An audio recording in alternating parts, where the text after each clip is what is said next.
시청자 여러분께 문화 인사 드립니다. 제네박당 훈장 유목사입니다.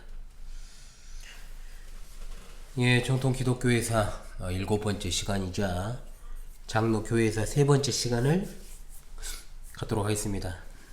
1945년 8월 15일 해방 이후 1960년까지의 장로교회사, 그야말로 혼란과 분열의 역사로 점철되어 있다라고 말씀을 드렸죠. 순서상으로는 장로교 2차 분열을 제가 지난 시간에 먼저 다루었고, 오늘은 장로교 1차 분열에 해당하는 고려파 분열의 역사를 공부하도록 하겠습니다. 사실 이 부분은요, 애매한 측면이 있습니다. 어떤 측면에서는 신학적 측면의 분열인 것도 사실이지만 정치적 문제에 의한 분열이라고도 볼 수 있기 때문에 상당히 고려파의 분열은 복합적인 문제를 가지고 있다. 이러쿵저러쿵 이렇다 저렇다 쉽게 말하기가 어렵다는 겁니다. 역사라고 하는 것은 최대한 사실에 입각해서 역사의 개인의 견해를, 그리고 좌파 진영의 어떤 논리를 너무 들이대도 사실은 객관성을 결여되게 마련입니다. 객관성이. 사실은 한국 교회사와 관련한 책들은 제가 거의 다 읽었습니다. 아마 나온 건 다 봤을 거예요. 제가 나온 것은 다 봤는데 굉장히 이제 좌파 진영의 논리를 좀 많이 강조하는 경우들이 상당히 많은 것도 사실이었어요. 그래서 사실은 역사가 개인의 견해를 지나치게 많이 개입시키는 것은 일단 기본적으로 결코 좋은 역사 수업도 될 수 없고요, 역사관이다라고 볼 수도 없습니다. 특정인들이 역사를 바라볼 때 진영 논리로 접근을 하면 역사의 객관적인 측면을 제대로 볼 수 없거니와, 그런 상황 속에서는 균형 잡힌 사관보다 잘못하면 자칫 양비론이 득세할 수밖에 없기 때문에 역사에 대한 접근은 항상 신중해야 된다라는 것을 제가 말씀드리고 싶은 겁니다. 하지만 우리는 지금 일반 세속사를 공부하고 있는 게 아닙니다. 하나님께서 세우신 교회 역사 가운데서도 정통 기독교회사를 공부하고 있기 때문에 하나님의 위대한 섭리의 역사가 어떤 방향으로 흘러왔는지를 보고, 어떤 측면으로 이해하는 것이 보다 성경적이어서 하나님의 뜻에 가까운지를 반드시 생각하지 않으면 안 됩니다. 이럴 때 예수님이시라면 어떻게 하셨을까? 라는 측면들이 잘 나타나야 되는 것이 교회사를 가르치고 공부하는 선생과 학생의 올바른 태도가 아닐까 합니다. 따라서 이 부분은 앞선 이제 지난 시간의 강의에서 다루었던 기장측의 분열에 나오는 명백한 가라지라고 할 수 있는 김재준에 의한 기장측 분리보다 조금 세밀하게 좀 다루려고 하고 있습니다. 그래서 오늘과 다음 주에 걸쳐서 고려파 분열은 공부하려고 하니까요, 여러분 주목해 주시기 바랍니다. 첫 번째로 이 고려파 분열의 원인은 신사참배 문제입니다. 고려파 분열의 원인을 제공한 일제의 신사참배, 결국 문제가 생긴 이유가 뭡니까? 일제의 신사참배 요구를 거부한 것에서부터 시작했지 않습니까? 일제의 신사참배 명령을 거부하고 옥고를 치르다가 해방과 더불어 추록한 성도들을 이른바 추록성도라고 부릅니다. 당연히 이들은 한국교회와 사회에 귀감이 되는 이들이라고 하지 않을 수 없습니다. 그 이후에 일어났던 일련의 상황들을 다 차치하고서라도요, 당연히 한국교회는요, 이 추록성도들을 존경하고 환영하고 이들의 신앙 지도를 겸손한 태도로 경청하는 태도가 필요했죠. 교회 입장에서 그렇지 않습니까?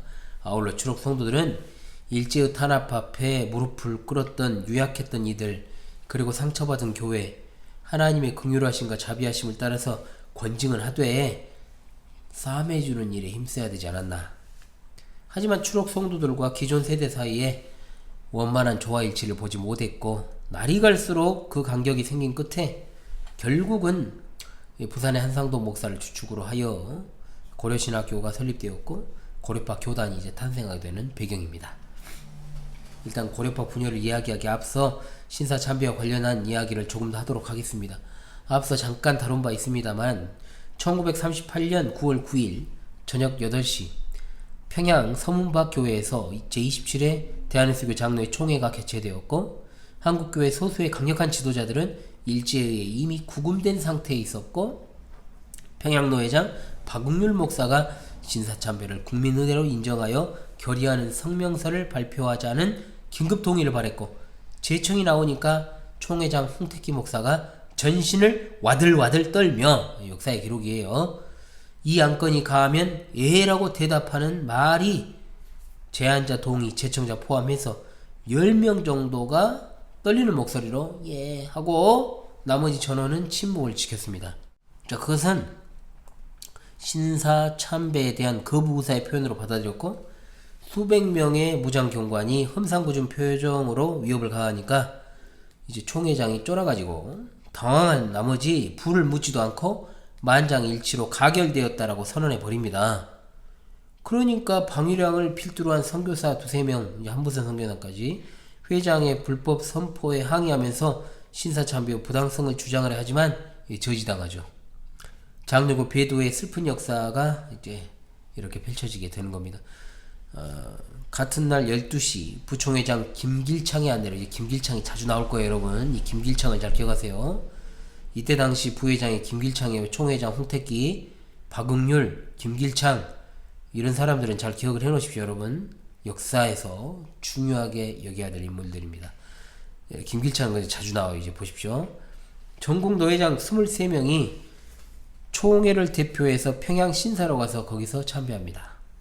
이 일로 미국 남장로교와 북장로교, 굉장히 보수적인 남장로교, 호남 지역의 남장로교의 선교를 받았죠. 조선 내수교 장로회를 즉각 탈퇴하고 호주 장로교 선교회와 함께하며 신사참배에 반대하다가 노회에서 제명당한 목사들을 지지하고 후원하기 시작합니다. 일제의 신사참배 강요에 대한 한국교회 지도자들의 반응은 몇 가지로 나뉩니다. 첫째, 신사참배는 10계명의 1, 2계명 위반이요 신앙의 정조를 더럽히는 일이라 목숨을 걸고 그것에 정하는 이들이 있었습니다.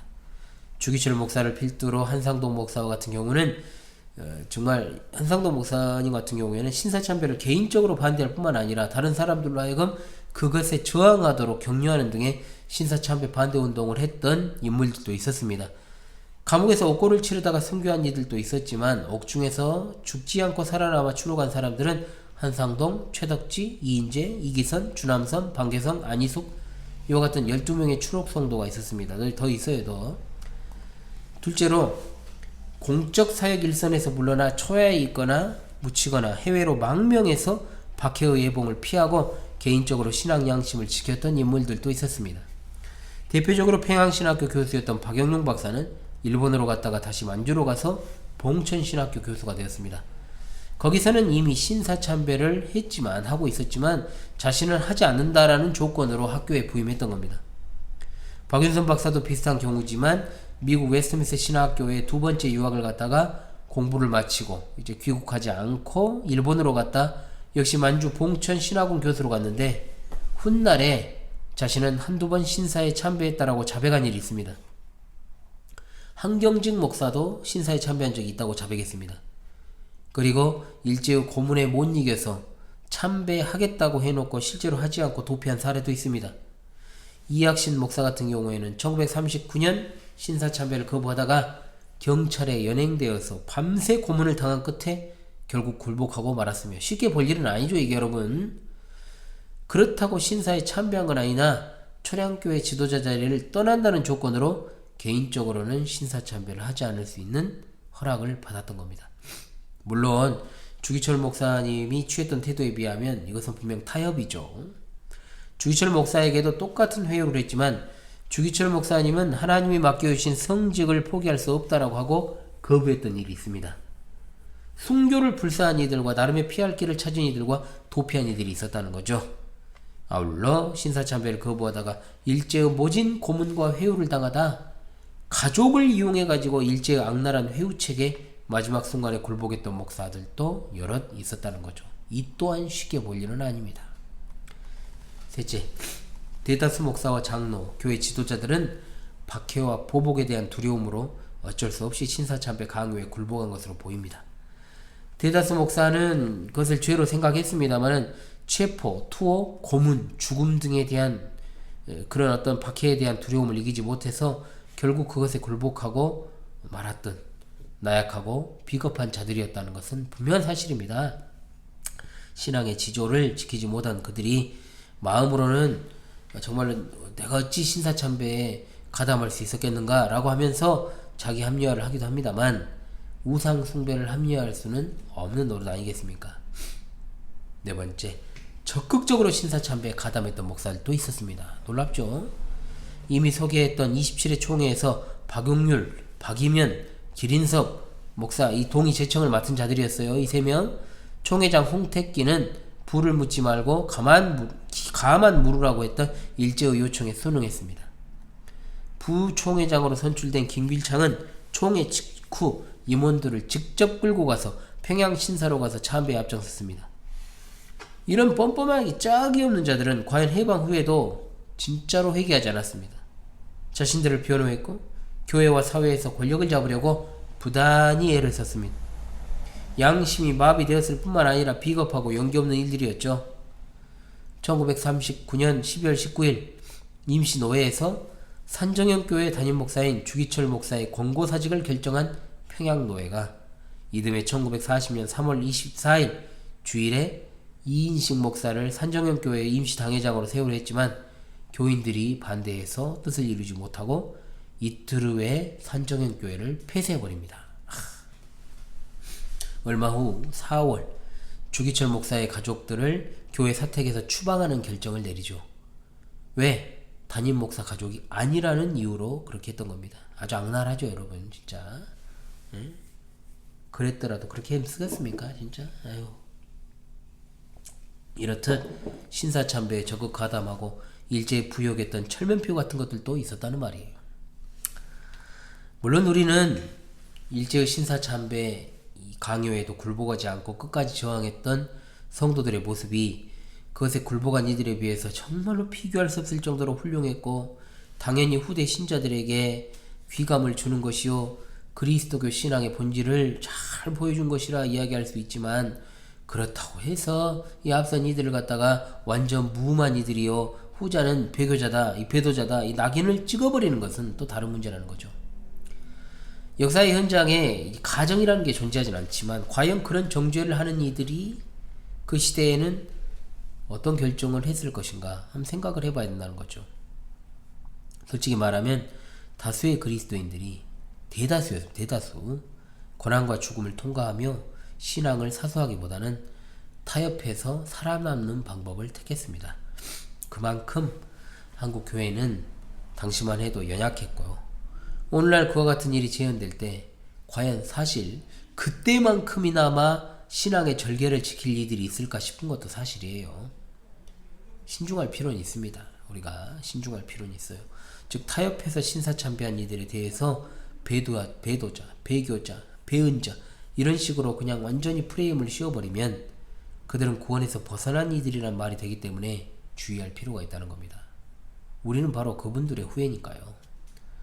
자, 두 번째, 해방 후 추록 성도들의 자수관에 대해서 봅시다. 자, 해방 후에 1946년 남부총회에서, 남부총회라고 하는 것은 남부 이제 대회, 남부 대회라고 해야 됩니다. 왜냐하면 북부 즉 이북 지역에는 이제 함께 할 수가 없어가지고 남부 대회에서 이제 함께 논의를 했던 내용입니다.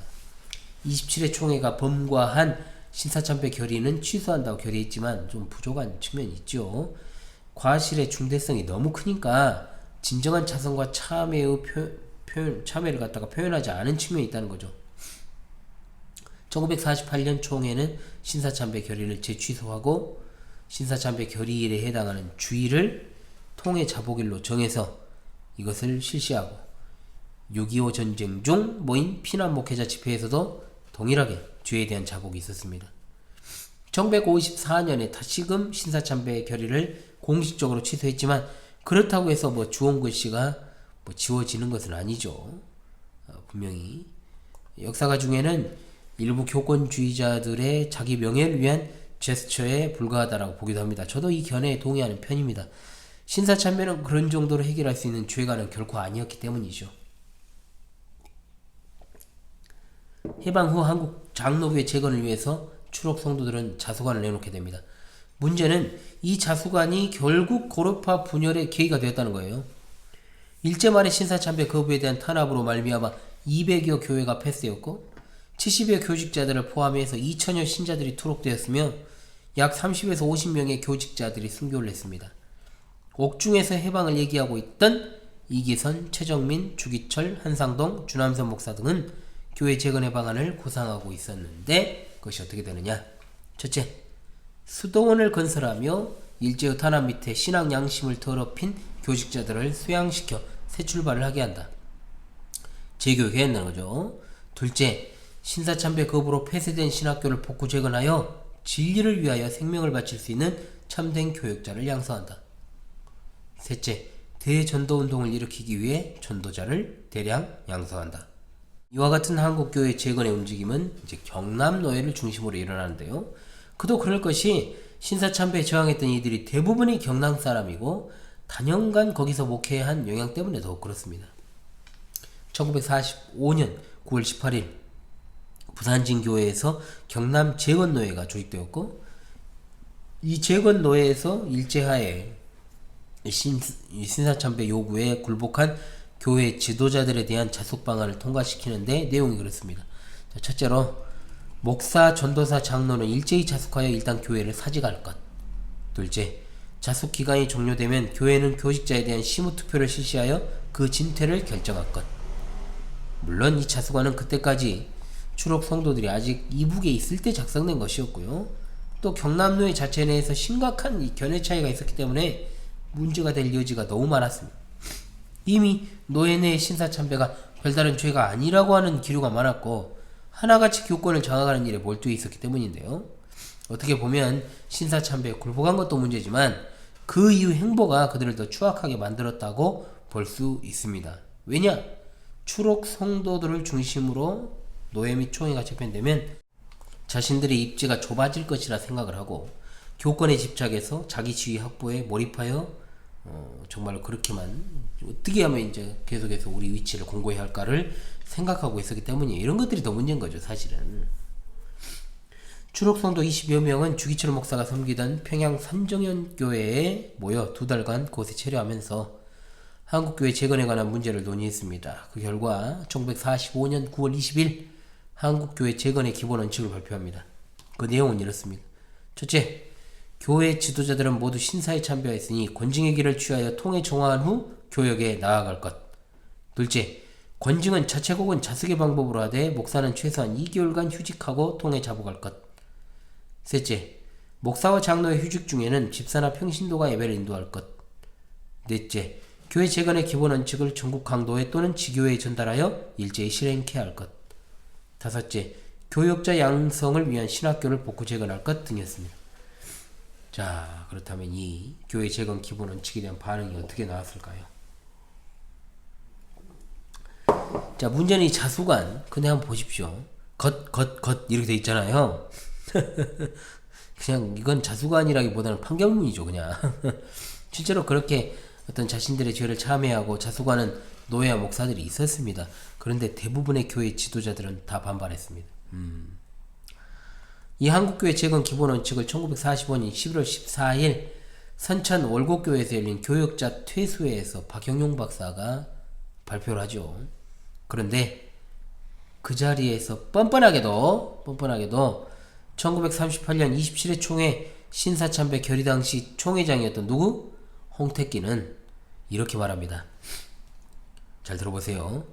옥중에서 고생한 사람이나 교회를 지키기 위해 고생한 사람이나 그 고생은 마찬가지고 교회를 버리고 해외로 도피 생활했거나 은퇴한 사람의 수고보다 교회를 등에 지고 일제의 강제에 할 수 없이 굴한 사람의 수고가 더 높이 평가되어야 한다. 어떻게 생각하십니까? 한마디로 신사참배에 대한 회개와 책벌은 하나님과 개인의 직접적 관계에서 해결될 성질의 것이다, 이렇게 주장을 했던 겁니다. 그런데 사실 대부분의 신사참배자들은요, 홍택기 목사와 같은 생각을 가지고 죄책감이 없었다는 것을 알 필요가 있어요. 죄책감이 없었어요. 그게 뭐가 문제냐는 식이었죠. 그냥 말이 안 통했습니다. 사실은 오히려 후대에 홍택기를 지지하는 사람들이 많이 있었습니다. 지난 시간에 소개했던 김재준, 추록 성도들을 가리켜서 뭐라 그랬냐, 자기의와 교만과 자랑에 빠져 정신분열적 증상을 보였다. 아주 진짜 입에 담을 수 없는 말을 하기도 했거든요. 참 사람 변하지 않죠. 사실 육신의 연약함으로 신사참배에 굴복했다 손 치더라도 훗날에는 솔직히 양심적으로 목회직 내려놓고 자숙한 일들이 필요했지만 심우투표를 통해서 자신의 목회지를 잃어버릴 수도 있잖아요. 그러니까 신사참배 문제가 아니고서라도 덕이 좀 없었던 사람 같은 경우에는 충분히 날아가죠. 그러니까 그런 어떤 생각을 하니까 이건 못하겠다. 한마디로 밥줄이 끊기게 생겼으니까 거세게 반발하기 시작했던 거예요. 목사직은 밥 먹으려고 하는 것이 아니잖아요. 그잖아요. 그냥 최소 품위 유지를 위해서 하는 것이 목사직인데 그것도 이제 못하게 되니까 그래 됐다라고 볼 수 있겠습니다만은, 이 당시에도 생계를 걱정하면서 목회직을 했던 사람들이 많은 것을 볼 때 오늘날의 수준은 어떠할지 뭐 볼 필요도 없는 겁니다. 신사참배 굴복자들은 역으로 이제 공격을 하기 시작합니다. 그들은 교만하고 바리새적이다, 함부로 정죄하는 은혜문자들이다. 이미 신사참배에 굴복한 자들은 그것이 종교 행위가 아니라 일본이 그냥 우리에게 소개해준 그대로 국민 의례에 불과한 것이다 라는 정신승리적 정당화를 추구하고 있었기 때문에 그 오랜 기간은 신사에 참배하면서도 별 의식을 못했다는 거예요. 죄의식을 안 느꼈다는 겁니다. 그런데 해방 후에 한두 사람도 아니고 대부분이 다 했는데 왜 일부 추록 성도를 자처하는 자들이 그렇게 치고 들어오니까 이런 거예요. 이건 뭐지? 이렇게 했던 것을 볼 수 있는 겁니다. 이해되시죠? 7년 이상 당연시 해오던 신사 참배를 갑자기 해방되었다라고 참여하라고 하는 거 그들 입장에서 수락하기 어려웠다는 겁니다. 한마디로 신사 참배 자체에 대한 양편의 인식이 달랐다는 거죠. 그러니까 미안한 얘기지만 수준이 아주 저질이었던 겁니다. 그러니까 수준이 아주 낮았던 거예요. 그런 어떤 추록 성도들의 고귀한 신앙 자체를 받아들일 수준이 안 됐다는 겁니다. 솔직히 말하면. 어찌되었든 일제의 요구에 굴복한 신사 참배는 이스라엘 백성들이 가나안 땅에서 여호와 하나님께 대한 신앙을 포기하지 않으면서도 바알을 같이 숭배했잖아요. 일견 어떤 이런 모습과 비슷했다라는 거죠. 혼합주의 종교로서의 부패한 측면이었다고 볼 수 있습니다. 우리는 당연히 신사에 대한 참배를 거부했던 우리 선배들의 태도가 옳았다고 여기고 그 신앙을 계승하는 것이 맞는 거지, 홍택희 목사와 같은 사람들의 발언이 우리 논리가 되면 안 되는 겁니다. 아시겠습니까? 인류 종말의 시기에 짐승의 표를 거부하는 문제도 이와 다르지 않아요. 오히려 훨씬 더 크게 다가올 것이므로 전신 바짝 차려야 됩니다. 진짜 그잖아요. 미리 보여주셨잖아요. 결국 이북노예가 참여하지 못한 1946년 남부대회에서 교회 기본 재건 원칙에서 요구한 기도원에서 그래도 두서너 달간 통해 자복하기로 한 제안은 채택되지 않았습니다. 이것이 결국 한상도 목사를 비롯한 추록 성도들의 불만과 비난거리가 되었던 것이 사실이죠. 한상동 목사는 아울러서 이 보수신학교 설립의 필요성을 누구보다 더 강하게 품고 있었는데, 그것은 신사참배 문제와 더불어 지난 시간에 소개했던 조선신학교 신신학 문제가 같이 이제 불거져 나왔지 않습니까? 장로교 분열은 이제 시간 문제였다라고 볼 수 있는 거였죠. 고려신학교 설립과 관련한 경남노예의 오락가락 행보, 이거 진짜 문제였는데요. 사실 고려신학교 설립과 관련해서 경남노예는 계속해서 오락가락 행보를 보였습니다. 그것은 경남노예 내의 추록성도 일부, 그리고 신사참배에 적극하다했던 악질들 소수를 제외하고는 대다수가 그냥 중도파였어요. 중도. 결국 김길창과 같은 악질적인 친일파 목사가 노회장이 되고 나서 노예 분위기가 급변하게 되었고, 고려신학교 인준을 불과 반년 만에 취소해버린 일이 발생하죠. 그러니까 한상동 목사가 이에 격분을 하여 경남노예가 바로 설 때까지 탈퇴한다 선언을 했고, 여기에 뜻을 함께하는 교회들이 나오게 되었던 겁니다. 박윤선 박사와 한부선 선교사에 의해서 교회 회복을 위한 실천 계획들이 구체화되었고, 1947년 2월 14일에 경남노예 소속 67개 노예가 48회 경남노예 정기회의 결의에 항의하면서 한상동 목사를 지지하는 성명서를 발표하게 됩니다. 그리고 47회 노예가 결의했던 신사참배자들의 자수관에 불복한 자들을 노예원, 목사, 신자로 인정하지 않는다는 내용까지 담죠. 끝까지 가버린 거예요. 쉽게 말하면. 그러면서도 기존의 장로교회에서의 분리는 생각하지 않고 철저히 비분리의 입장에서 경남노예를 재건하겠다라고 발표합니다. 경남노예가 1947년 48회 임시노예를 소집하고 다시 신사참배가 죄라는 것을 확인하고 교회 재건 방안을 방안을 재확인했으니 이것은 사실은 그 순간만을 모면하기 위한 입장에 불과했다라고 볼 수밖에 없습니다. 경남노회 항의한 그룹도 분리파와 비분리파로 나뉘어져서 기성 장로교회 버려버리고 순교자 정신에 기초한 새로운 노회 만들자는 이제 측이 나오기 시작했는데요. 그게 바로 이제 분리파죠. 그 지도자가 바로 최덕지 전도사였어요. 비분리파는 이제 환상도 목사가 대변자였죠. 자, 고려파의 분열의 단초가 된 고려신학교 문제. 이것을 좀 보도록 하겠습니다. 1948년 4월 20일 34회 총회가 서울 세문안교에서 열렸는데요. 고려파 분열의 결정적 단초를 제공하는 고려신학교 문제가 총회 석상에서 다뤄집니다. 순천노회가 총회에 질의한 내용이 있습니다. 뭐냐? 고려신학교에 학생을 추천할 수 있는가? 여기에 대해서 총회 정치부장 김감식 목사가 고려신학교는 우리 총회에 아무런 관련이 없으니 노회가 추천해줄 필요가 없다라고 답변하죠. 법적으로는 하자가 하나도 없어요. 그런데 경남노회에서는 다시금 김길창을 중심으로 한 반고신파들이 득세를 해서 고려신학교 인정 취소 결의를 재확인했고, 이때 즉 1948년 12월 50회 경남노회를 기점으로 완전하게 노회가 분리되는 형국을 맞이하게 됩니다. 그러다가 이 노회에서 한상동 목사가 친일파 김길창 목사를 제명할 것을 동의하는 일이 발생을 해요. 들어보십시오. 아주 기가 막히거든요. 사건의 발단이 이렇습니다. 노회 중에 모 목사가 회개하는 간증을 합니다. 갑작스럽게 이제 복받쳐 올랐겠죠. 자기가 일제 말기 부산 송도 앞바다에서 천조 대신. 자, 이거 일본어로 이제 아마테라스 오오카미입니다. 자, 아마테라스 오오카미 이름으로 미소기 바라이를 실시했다라고 자복해서 통했다는 거예요. 자, 미소기 바라이가 뭘까요, 여러분? 미소기 바라이. 자, 이것은 신사참배에 한술 더 뜬 거예요. 이거는 배교행입니다. 아마테라스 오오카미는 태양신이에요. 일본 천황의 조상신이죠.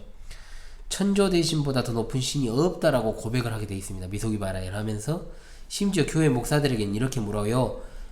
아마테라스 오오카미가 높으냐 아니면 여호와 하나님 높으냐 물어서 아마테라스 오오카미가 더 높습니다 라는 서명을 해야 가능한 것이 바로 미소기 바라이, 즉 신토 침례입니다. 신도 침례. 그러니까 침례니까 뭐겠어요? 물에 담그는 거죠. 이걸 했던 목사가 통회하고 자복하면서 이제 장례가 울음바다가 된 상황 속에 갑자기 어떤 목사가 미소기 바라이라는 게 뭔고? 한 거예요. 이 한상도 목사의 증언이에요. 나는 들어보지도 못한 말일세. 그가 바로 미소기 바라이 동원의 책임을 맡았던 경상남도 연성국장이죠.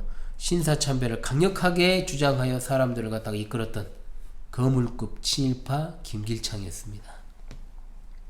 그래서 한상도 목사가 비분관계하여 즉각 그 자리에서 그를 제명할 것을 동의했던 겁니다.